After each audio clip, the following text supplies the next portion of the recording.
Franchement, c'est super cool. Problème. Une génération de joueurs pro de poker. En gros, en fait, à quel âge Péfort il t'a appris les règles? J'imagine que c'est lui qui t'a appris les règles. Ouais, je sais plus, il me disait 2 ans, on en parlait il y a pas longtemps, il me disait à 2 ans, donc ça commence à faire un moment. Donc, en Mais gros, ouais, c'est qui? si tu as 21 ans, que tu as appris les règles à 2 ans, comment Donc, en fait, tu savais à peine parler, quoi. Tout juste marcher, à peine parler. Ouais, si on extrapole un peu, ouais, ça donne ça. Tu peux mettre les Et, points d'exclamation dans le chat, Poulette, parce qu'il y en a qui demandent qui c'est ces gens qui parlent.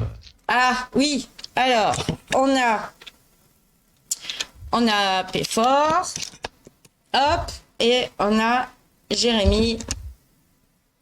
Ah, je l'ai pas assez en bot pour Jérémy. Attends. Tiens. Tiens voir. Hop, Jérémy. Jérémy, c'est le fils de Péfort qui a 21 ans, qui vient d'arriver à Malte, qui Bah, c'est bon, a... il est passé le pote. Voilà, exactement, c'est ça. Donc pour répondre à ta question de mon côté, c'est ouais, j'y ai appris très très jeune. Je pense que c'est 1 an et demi, 2 ans. Il y en a qui jouent à la bataille avec leurs gamins dès qu'ils ont les moyens de tenir les cartes. Et moi, j'y apprenais déjà à jouer à un poker léger, on va dire. On voyageait beaucoup en train. On était séparés. Jérémy vivait pas avec Ouais. moi à l'époque. Et quand j'allais le chercher le week-end, on passait beaucoup de temps dans les trains. Et les gens lui demandaient: Oh, il joue à la bataille, le garçon. Et lui répondait: Non, non, je joue au poker. Déjà tout petit, tu vois, déjà à 2-3 ans, on jouait très très régulièrement à ça. Donc il a un peu été piqué tout petit, quoi. Donc en fait, Jérémy, t'as jamais eu d'idée négative sur le poker, quoi. T'as toujours trouvé ça normal et tu pensais pas au whisky et au cigare. Non, pas vraiment, j'ai appris cette image après. J'ai appris l'image que ça avait plus tard. Et t'as quelle image du poker alors justement? Quand ça maintenant, Ouais. bah, c'est un jeu de cartes qui permet de gagner de l'argent quand on est bon au jeu, et enfin, même quand on n'est pas particulièrement bon, et voilà quoi. Et qu'est-ce qui t'a... Parce que qu'on t'apprenne les règles que papa joue au poker, c'est une chose. Mais après, pourquoi t'as continué? Euh... On va dire quand t'avais vers 10-11 ans, on a une idée prédéfinie de ce qu'on veut faire de notre vie, qu'on réalise ou pas. Et donc autour de 10-11 ans, tu t'es dit quoi, toi? Je crois que pas grand chose, hein. Pendant longtemps, je savais pas ce que je voulais faire. Euh, Mais un truc assez marrant, c'est quand j'étais au collège, je disais un peu pour rire que dans tous les cas, même si je trouvais pas quoi faire, j'aurais toujours le poker en filet de secours. Et au final, bah, 10 ans plus tard, maintenant, je suis joueur pro, donc faut croire que il y a des Attends, choses qui s'aiment. je t'ai mis les applauses. Attends, je te mets. C'est rigolo. Euh, Parce que Alors pour l'expérience, je pense que pour répondre un peu à ta question, je pense que Jérémy, il y a un moment dans sa vie où il jouait beaucoup moins, il était beaucoup moins intéressé par le poker. Je sais plus si c'est 8 ans, 10 ans, 11 ans, 12 ans. Enfin, il y a eu une époque où il jouait beaucoup moins et il avait perdu ça parce qu'il y avait d'autres jeux d'enfants qui étaient là. Et du coup, il était beaucoup moins intéressé, donc on jouait quasiment plus à l'époque. Il a eu quelques années de vide et puis après, il est revenu effectivement quand il a commencé à jouer un peu online. Quand j'y ai J'ai pas le droit de le dire, mais permis non, d'accéder à oh quelques non. tournois gratuits online sur mon compte pendant les vacances, des free rolls, tu sais, des tournois sans argent, mais des free rolls où il pouvait jouer un peu online. Euh, Ouais. et Parce du que coup, ça lui avait redonné un peu goût à ce moment-là. Et puis après, il y a eu ce dont tu vas peut-être parler après, mais il a eu un moment quand même, comme tout enfant, où il s'est complètement détaché quelques années du poker, quoi. Même s'il était baigné dedans et que moi j'y passais ma vie. Euh, il y a eu des moments où il n'a pas joué, il y a des moments où et puis il est revenu un petit peu plus tard quand il a mûri, quoi. Et donc du coup, Jérémy, tu t'y es mis quand sérieusement? Quand est-ce que tu t'es dit ouais bon ok c'est mon truc? Euh... Bah, j'ai commencé à beaucoup plus jouer, genre, enfin, plus jouer, mais toujours de façon, genre, sans connaître forcément des trucs, des concepts et tout. Mais j'y ai joué quand j'ai eu 18 ans après que j'ai pu faire mon compte et tout, jouer plus régulièrement que, oh, quand c'est les vacances, je peux lancer un ou deux free rolls de temps en temps, quoi. Ouais. Mais après, je me suis inscrit à la Campus League sur un coup de tête un peu en mode, oh, ça va me faire un truc pour mes lundis soirs, tout ça. Au final, j'ai gagné. Oui. Et grâce à ça, j'ai eu des contacts, aussi via l'intermédiaire de Pifor. J'ai eu des contacts qui ont fait que on m'a parlé de professionnaliser un peu plus la chose. J'ai pu avoir pas mal de conversations sur des points d'amélioration et tout. J'ai testé au final, un peu plus tard, alors que je savais pas encore trop quoi faire, à la suite du diplôme que je faisais, on m'a envoyé un message pour savoir si je voulais rentrer dans une structure de poker qui allait se former, du coup ABC Poker, je crois que c'est marqué quelque part. On m'a proposé de join le début de la structure et du coup j'ai dit oui. Et Et voilà. 18 ans, t'ouvres ton compte, tu montes une bankroll en free roll ou pas? Je crois au début je dropais un peu, genre je mettais un peu d'argent et je dropais pas mal. Je déposais 20 € de temps en temps, je jouais le popcorn en main event et ça s'amusait quoi. Non, j'ai Et, commencé à monter une roll bien plus tard. attends, de plus en plus tard, parce qu'en fait, ça allait super vite. 18 ans. On est en quelle année? 2017? 2018. 2018. Tu gagnes Ouais. La Campus League en 2019. Putain, ça veut dire quand même que tu as bossé pendant ce concours, quoi. Parce que j'ai regardé ce que c'était que la Campus League. Faut en passer des étapes quand même, hein. Ouais, c'est un truc long. Après, maintenant, il y a beaucoup plus. Enfin, il y a beaucoup plus. Je crois que les 2 dernières années, j'ai regardé vite fait combien de joueurs ça faisait et c'est beaucoup plus que ce que j'avais. Maintenant, je crois que c'est 5 ou 6 000. Avant, c'était moitié moins. Quand je l'ai gagné, il y avait 3 100 joueurs, je crois. C'est quand même déjà un sacré don quand même. Hum, hum. Mais, euh, mais ouais, ça fait que grandir en ce moment. Attends, tu sais. Et tu faisais quoi comme étude? J'étais en train de faire un diplôme de développeur informatique. Enfin, de développeur web, développeur informatique, tout ça. Ouais, tu restes derrière l'ordinateur, quoi. Ouais, c'est un truc. C'est encore un truc de geek. C'est bon. Ouais, Clairement. Mais t'as c'était le passé. diplôme que je faisais pour pouvoir être tranquille à côté, quoi. Et tu l'as passé le diplôme? Ah ouais, je l'ai eu il y a un an maintenant. Donc, au cas Obligé. où, t'as ça. Obligé. Ouais, un peu obligé. Au cas... J'étais obligé. Pas de diplôme, pas de voyage à Malte. Ah, c'était la négociation avec le papa. Ouais, c'était. T'as un C'est- diplôme et après tu fais ce que tu veux, quoi. Ouais, c'était un peu le deal avec tout le monde. Avec tout le monde, ouais. Pas qu'avec le papa, mais. Oui, ouais. Parce que moi, je comprenais ce qu'il faisait, alors que bon, du côté de sa mère, hein, c'est pas forcément la même chose, quoi. Et en plus, tu vivais avec elle. Donc, ça veut dire que partir à Malte, ça veut dire que l'oiseau quitte le nid. Donc, il y a ça aussi à gérer au niveau du cœur, quoi. C'est Ouais. clair. Ouais, clairement. Toi, t'es content, tu viens d'arriver. T'es arrivé au mois de mai, si je me trompe pas. Pas du tout. Ça fait un an que j'y suis maintenant. Ça fait un an Je suis arrivé en août dernier à Malte, ouais. à Malte. Ouais. J'ai Ah des merde, informations qui sont pas bonnes. Ah, j'avais pas compris. Ah, j'avais pas compris parce que moi, je pensais qu'en fait, t'étais arrivé au moment où Péfort rentrait en France. Toi, t'es arrivé sur Malte. Non, on a fait quasiment un an de vie commune là-bas. Ah, Enfin, de mais vie c'est commune. cool. On habitait chacun de son côté, mais. Pas de vie commune, mais ouais. Ouais, Puis il enfin, connaissait, dans le pays, quoi. Il connaissait déjà, il venait tous les ans en vacances chez moi, au moins 2 fois ou 3 fois. Il est venu faire son stage début d'année pour prendre les contacts avec les gens d'ABC 2 mois, à cause du Covid, début de l'année dernière aussi. Donc si, ça fait plus d'un an qu'il est à son compte et il venait déjà régulièrement, au moins une fois par an minimum, si ce n'est plus avant, quoi. Donc l'avantage c'est qu'il allait pas en terrain inconnu, on va dire. Il connaissait déjà bien l'île, quoi.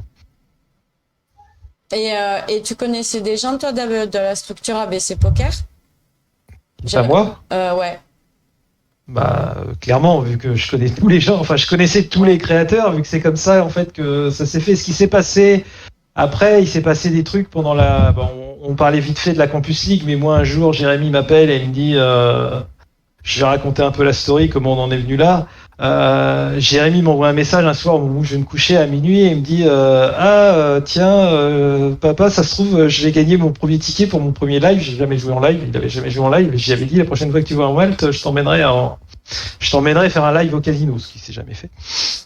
Mais bon, comme il n'avait jamais fait de live, et un soir il m'envoie, il me dit je crois que je vais jouer mon premier tournoi live avant que tu me le payes à Malte parce que on est 17 lèvres d'un tournoi et il y a 16 tickets pour un tournoi event et il y a un mec à 0,1 blinde. Je fais qu'est-ce que c'est que ça et tout. J'étais pas du tout au courant de ce que c'était que la Campus League. Donc direct, je me log, je vois ça, je fais bon, j'espère qu'il s'est pas jinx, enfin bon, comme d'hab quoi. Et là, je me rends compte qu'il a gagné, qu'ils sont plus que 16 effectivement à la Campus League et que du coup, il a gagné un tournoi, un ticket à 500 balles pour jouer un main event sur un event live Winamax. Je fais putain, c'est cool et tout. Et puis là, je commence, tu connais mon thinking process un peu qui réagit autour. Je commence à regarder ce que c'est que ce tournoi. Ouais. Et je regarde les prix et puis je vois que ça avance. Je fais putain, il y a quand même au bout, il y a quand même. Alors il y avait des paliers, tu vois. En fait, à partir des 16e, ils jouaient des huitièmes de finale en tête-à-tête. Et en fait, ils jouaient tous les 3 jours un tête-à-tête et tu défonçais les huitièmes de finale, les quarts, les demi et la finale. Et je dis bon, je vois ça et je fais bon, moi je suis pas un énorme joueur de tête-à-tête. Et j'ai dit putain, ça comment tu vois, ça me travaillait parce que c'est quand même ton fils, donc c'est la première fois que ça arrivait, c'est le premier gros tournoi où il faisait un truc quoi. Et pour essayer de la faire courte, c'est qu'en gros j'ai regardé les prix et j'ai vu qu'il y avait des gros paliers en quart de finale et en finale quoi. En gros, fallait aller en quart, le 8e rapportait pas grand chose, rapportait un peu de sous mais pas grand chose, mais le quart de finale il y avait un gros gap et puis il y avait un gros gap pour le vainqueur après. Et là, dans ma tête, je me suis dit, attends, comme il jouait tous les 3 jours, je me suis dit, qu'est-ce que je peux faire pour ton fils? Tu vois, c'est ton fils, dit, qu'est-ce que je pourrais faire de fun? Il fait un truc qui est super excitant parce que lui, c'était son premier, c'est ses premiers gros deep run. J'ai dit, qu'est-ce que je peux faire de fun? Et là, j'ai une idée, je dis, putain, dans mes potes à Malte, j'ai un mec, c'est certainement le meilleur joueur de français en tête-à-tête, ou je ne sais quoi. J'ai dit, allez, ni deux, je lui passe un coup de fil.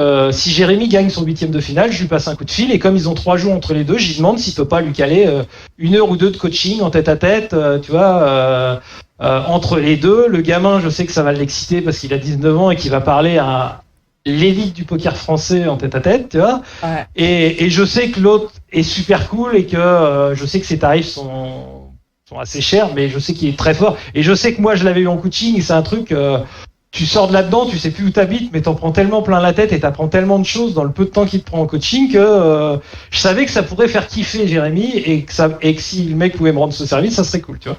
Ouais. Et donc j'appelle le mec direct comme c'est une crème et que c'est un mec qui est vraiment adorable. Je vais pas citer son nom ici, mais même s'il y en a qui savent qui c'est clairement. Le mec me dit mais bien sûr Joe, attends ton gamin, je vais le prendre. J'ai dit tu me le prends 1 heure. Et puis je les mets en contact tous les deux. Ils s'appellent. Bonjour. Bon, merde. J'ai dit que je ne dirais pas non. Il y a un nom dans le chat, mais je ne citerai pas toutes mes sources. Enfin bon, tout le monde sait qui c'est ici, effectivement. Et donc, Jérémy part en coaching avec lui. Au bout de 10 minutes, je reçois un texto. Je sais pas avec eux, hein, je reçois un texto. Jérémy me fait, mais c'est qui ce mec que tu m'as envoyé et tout il parle trop, il connaît trop de trucs et tout. C'est trop bon, j'en prends plein la tête. Enfin, le gamin excité quoi. Le gamin, pardon, Jérémy. Mais... et du coup, il passe, je sais plus. Et puis Thomas, c'est le genre de mec qui est généreux. Déjà, il a jamais voulu que, par exemple, que je paye cette séance parce que c'est un pote. Donc j'ai payé un bon resto après, mais voilà. Et puis Thomas, il te donne 1 heure de coaching. Mais en fait, il se passe 5 heures, il est toujours là, il est toujours en train de t'expliquer des trucs, il s'est pas rendu compte qu'il s'est passé 5 heures, tellement il est passionné par ce qu'il fait, tu vois. Et Jérémy, comment t'as vécu le moment alors du coup? Bien. Mais est-ce que c'était des premiers coachings. Est-ce que tu le connaissais? Est-ce que tu as été moustillé? Est-ce que tu as flippé? Tu as fait dans ton froc? Ou tu t'es dit, attends, je me concentre? Ou... Non, autant le truc c'était... Autant je suis toujours pas bon au jeu aujourd'hui. Autant avant, j'étais vraiment 20 fois pire. Du coup, quand il y a un mec que tu connais pas, que le seul truc que tu sais, je l'avais déjà croisé une fois avant à Malte. La première chose qu'on m'a dit quand j'ai demandé qui c'était, c'est le meilleur joueur français de HU. Euh, c'est la réputation qu'il avait. Du coup, je me suis dit, vas-y, je suis exécrable en HU. Forcément, j'ai de la pression parce que dès que je vais faire un truc, enfin, si à la première erreur que je fais, il me dit, vas-y, tu pues trop de la merde, j'ai trop la flemme de te coacher. Forcément, ça met un peu la pression, quoi. Mais sinon, non, sinon après, il était sympa. Et qu'est-ce que t'as appris? Oula, c'était il y a 3 ans. Je dois encore avoir la feuille des notes que j'avais prises chez moi, mais je l'ai pas sous la main là. Mais plein de concepts enfin, que je connaissais pas forcément avant. Genre, je crois que c'est lui qui m'avait appris la MDF à l'époque, qui était un concept bien trop avancé pour mon niveau d'avant. Je sais pas si tout le monde connaît la MDF en vrai. Moi, non. Ouais, non. C'est la Minimal Defense Frequency. Et en gros, si on fall plus que X% du temps, on va juste se faire défoncer, etc. Et c'est un concept qui est assez important. Rien que ça, il m'en a parlé pendant 5 minutes. Ça aurait déjà été valou pour toute l'heure, quoi. Ouais. Mais pas mal de concepts, pas mal d'idées. Puis voilà, quoi. Puis ouais, il était super sympa aussi. Donc ça m'a donné une bonne impression du coaching, quoi. Comment tu t'es préparé pour le HU du Campus League, justement? T'as bien dormi, t'as bien mangé, t'as révisé ta feuille, Oula. t'étais tremblant. Non, j'étais pas tremblant. Je sais que j'avais une routine pour chaque HU. Mais c'est une routine classique, quoi. J'avais cours toute la journée. Du coup, je rentrais chez moi à 18-19 heures et je dormais un peu. Ouais. Je mangeais. Méditation. Préparer un truc à boire et HU, quoi. Ça, c'était des HU qui étaient assez rapides. Du coup, en soi, il n'y avait pas besoin de trop de concentration non plus. Je crois que le plus long que j'ai joué, il a duré 45 minutes alors qu'on startait 170. Ça allait. Et la méditation, c'est ok pour toi, c'est pas un effort ou ça fait partie du jeu? Euh, c'est un très bon bonus, du coup, même si c'est chiant sur le moment, après, t'en profites pendant très longtemps, quoi. Puis même à faire au quotidien, c'est sympa. Après, faut quand même de la motivation pour se dire que tous les jours, tu vas passer X minutes juste assis à respirer, quoi. Et tu fais de la méditation guidée ou et tu fais combien de temps de méditation? Quand j'en fais, généralement, je fais 10 minutes par jour. Ça suffit 10 minutes? Alors, je crois qu'en théorie, l'optimal, c'est de faire 20 minutes, je crois, de ce que j'avais compris par un autre très grand joueur de poker, monsieur Adolphe. Un très grand joueur de poker. Parce que Thomas, que personne n'a deviné dans le chat, est censé rester inconnu. Mais, mais ouais, c'est Adrien Delmas qui en parlait. Que 20 minutes, c'est le net, soit apparemment. Parce que c'est le mélange entre facile à faire et efficace pour le corps, quoi. Bah, Du coup, déjà, voilà. 10 minutes par jour, c'est pas mal parce que moi, comme c'est un truc qui me saoule, je fais de la méditation guidée parce que je saurais pas respirer toute seule, etc., machin. Mais voilà, depuis que j'ai repris le poker, je me suis pas du tout remise à méditer. Avant, oui. Mais et en fait, je me dis, bah écoute Jérémy quoi, il fait 6e à la Battle of Malta, donc il fait de 20 minutes de méditation par jour, donc pachyderme, tu fermes ta gueule et même si salut Alphazen, même si c'est un truc qui te branche pas, fais-le quoi. Donc ben merci Jérémy, voilà, je vais me remettre à la méditation. Il faut, Pas de ça fait, problème. ça fait partie des trucs. Moi, quand je grindais aussi, quand j'étais pro, c'était 10 minutes par jour aussi avant chaque session. C'est vraiment une bonne routine à avoir. Voilà. Avant ou le matin au réveil ou n'importe Non, quand. avant, quand tu peux, mais avant la session, quoi. C'est Le mieux plus près avant. possible de la session. Ouais. Ouais. Ok, Ouais, désolé. je vais mettre ça en place. Et en fait, donc tu gagnes cette Campus League. Ouais, alors pour finir vite fait la story, c'est que du coup, je lui donne un premier coaching entre les huitièmes et les quarts de finale. Et comme il a gagné les quarts et les demi, j'ai recontacté Thomas pour lui redonner pour qu'il reprenne encore une fois en coaching avant la finale, parce qu'en finale, il y avait quand même un beau package. Et du coup, ils avaient refait un deuxième coaching avec Thomas, mais bien sûr dit oui. Et du coup, il avait refait un deuxième coaching avant la finale, jusqu'à ce qu'il gagne, quoi. Est-ce que vous avez review le HU de la demi-finale? J'ai pas eu le deuxième coaching au final. Ah non, tu m'as dit. Non, j'en ai eu qu'un avec Thomas avant. Je croyais que j'étais persuadé que c'était deux. Ça avait été demandé, je pensais mais je suis sûr que si. Oui, non, il m'a proposé d'en refaire un, mais on l'avait pas fait. Ah bon, tu vois, je suis même pas au courant de tout. Là, j'ai payé pour deux. J'ai payé pour deux, mais on fait comment là? C'est pas bien. Ah, il devait être bon les restos. Hein. Ah, le resto était bon. Après le resto, c'était la meilleure adresse de Malte, je pense. Une des meilleures adresses de Malte. Enfin, mon adresse préférée, effectivement. Après, j'ai passé un bon moment avec lui, avec nos conjoints respectifs en plus, et c'était très bien. Ouais, quand bien sympa, même, une heure avec Thomas, ça doit faire 5 ans de vie de joueur de poker. Ça doit faire des milliers de mains d'expérience en une heure, quoi. Enfin, tu vois. Ah, puis à la vitesse où il parle, c'est 4 fois pour quelqu'un de normal, quoi. Ah, il parle très vite en coaching, il est à fond dans son truc. Et moi, j'ai même refait un coaching avec lui il n'y a pas très très longtemps, et c'était ça a tellement de valeur, et c'était tellement un bon moment que c'est vraiment vraiment sympa. Ouais. Et donc du coup, une fois que tu gagnes la Campus League, qu'est-ce que tu gagnes?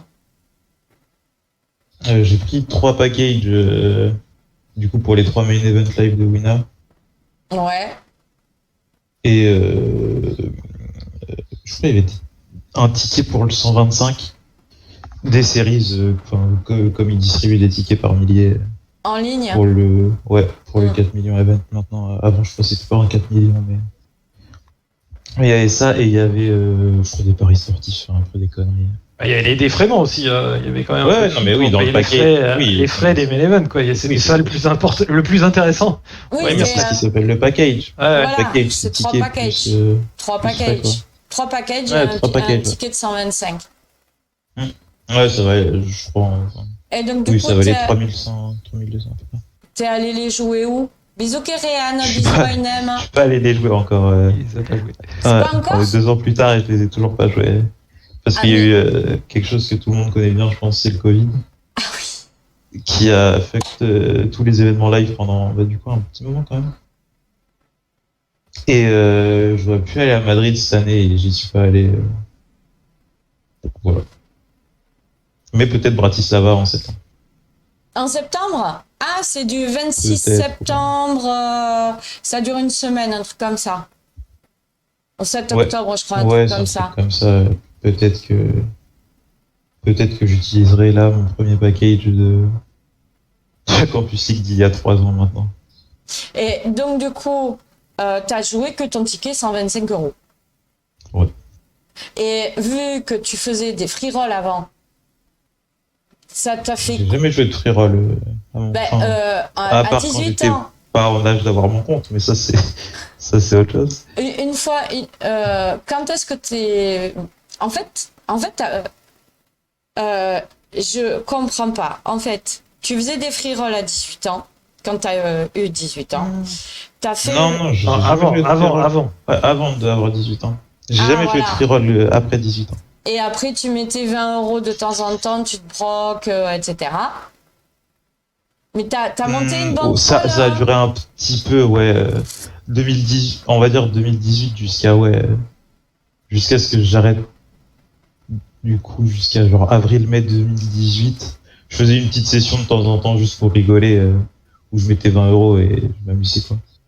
Mais sinon, après, pour retracer tout en rapide, à partir d'avril-mai, j'ai commencé à jouer un peu plus, genre BRM, etc. Je jouais Double or Nothing, ou alors des très petits tournois, genre les Mix Max, les mini-rolls, je sais pas si ça existe encore, toutes ces choses. Oui. Ici. Et après, j'ai été faire un été où j'ai passé un mois à Malte et je faisais que jouer en Double or Nothing, que ce soit du 25 cents, du 50 cents, voire même du 1 euro, je crois. Et du coup, je jouais les challenges, je crois que ça s'appelle, ou enfin les daily race, quoi. Et du coup, ça a vendu une petite rôle. Et après, j'ai joué en MTT, et genre, en septembre, j'ai chaté un peu, beaucoup. Et genre, je jouais le dimanche après, je jouais les SAD pour préparer ma session du soir et j'ai ship le Western, je crois qu'il s'appelait à l'époque, un 5 euros et j'avais pris un cas et quelques un dimanche. Et du coup, ça m'a fait une rôle. Les applauses, les gars, les applauses. Ah, bien joué à moi pour avoir eu une chatte encore indescriptible à ce jeu. Donc, Combien de tables max on te demande, Jérémy, dans le chat? Maintenant, j'essaye de jamais monter au-dessus de 12. Mais je suis capable de jouer 14, voire 16. mort de rire. J'essaye de pas monter au-dessus de 12. T'es sérieux, hein? Bah, moi, je trouve ça plus dur en tournoi. Tu vois, moi, à une époque, je jouais en cage. Quand je jouais en cage, j'arrivais à jouer 20 tables, Doma Hilo. Et en tournoi, je trouve que plus de 10 tables, c'est très, très, très dur. Hein. Donc, je comprends tout à fait ce truc de limiter à 12 ou 14. Attends. Je trouve ça beaucoup plus dur en tournoi qu'en cage game, par exemple. Parce qu'il y a une dizaine d'années, on faisait des MTT, c'était 8 joueurs. Toi, t'es d'une génération où il y a plus de 6 max que de full ring. Ouais, en plus. Sur le point FR, ouais. Sur le point FR, il y a quasiment que du 6 maximum. Donc du coup, c'est 12 tables, mais en short-handed. Ouais. Après, sur 12 tables, j'ai quand même souvent 4 tables en 8 max, à peu près. Peut-être un peu moins, peut-être 3, mais très whatever. Ouais, mais ça fait speed quand même. Hein. Ça fait speed. Hein. Ouais, après, il y a des joueurs comme Pads qui peuvent jouer 20, 30 tables de MTT, téléphone à la main en faisant des stories Insta, quoi. Du coup, ça va, il y a encore de quoi progresser là-dessus. Ouais, mais quelque part, tu gagnes Campus League en 2019 et 3 ans après, t'es pro. Donc, et qu'est-ce qui s'est passé alors après la Campus League? Bah, pas grand-chose. Ah si, il y a eu le Covid. Ouais. Bah du coup, oui, il y a eu le Covid où on était tous confinés. Et je grindais pas mal. C'est arrivé en mars, je crois. Et genre, ah oui, oui, j'ai eu une opération qui a fait que j'étais immobilisé pendant 2 mois. Du coup, bah, j'ai joué au poker aussi, quoi. Ouais. Du coup, j'ai passé vraiment de janvier à avril, j'ai beaucoup joué au poker. Ça s'est passé relativement bien dans l'ensemble. Et après, j'ai eu un gros downswing qui a fait que j'ai arrêté les MTT pour repasser en Double or Nothing, un peu plus cher après, et ça montait plus tranquillement, quoi. Mais Et comment comment ça s'est fait, le fait que, ben, du coup, tu montes ta bankroll en ligne et après ABC Poker. Comment tu passes du joueur lambda, mais gagnant de Campus League, ce qui est pas rien, à ABC Poker?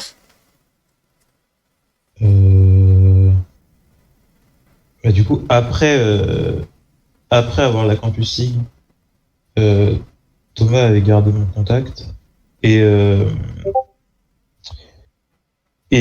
en février ou mars, quand il a lancé son stream, il m'avait demandé il m'avait demandé 2-3 trucs.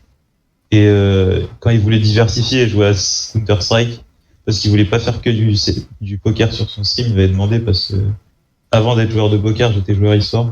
De quel streamer tu parles? Du streamer ABC Poker. Ah Non, oui. il faut pas dire le nom, mais tout le monde a compris que c'était Thomas Etienne. Ok. Et on avait gardé contact vite fait, on s'envoyait des messages une fois tous les 3 mois limite, après avoir eu la période de streaming.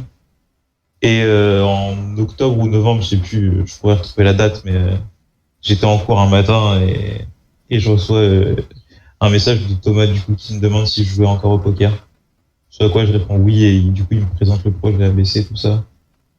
Et on reprend contact, on se colle assez souvent, tout ça, machin. Et je réussis à gratter mon stage pour valider mon BTS dans la structure, du coup.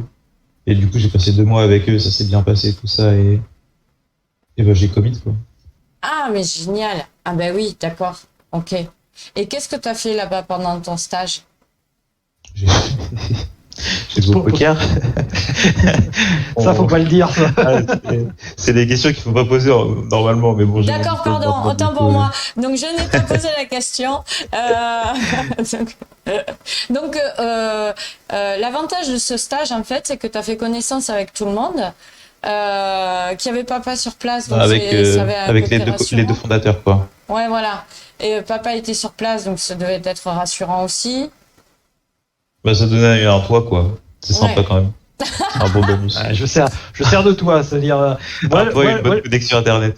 Moi, je sers à loger, blanchir, nourrir et lui présenter ses patrons. Voilà, c'est à peu près tout Ouais. ce que ça fait, quoi. En gros, C'est voilà à l'idée. quoi j'ai servi dans ma vie.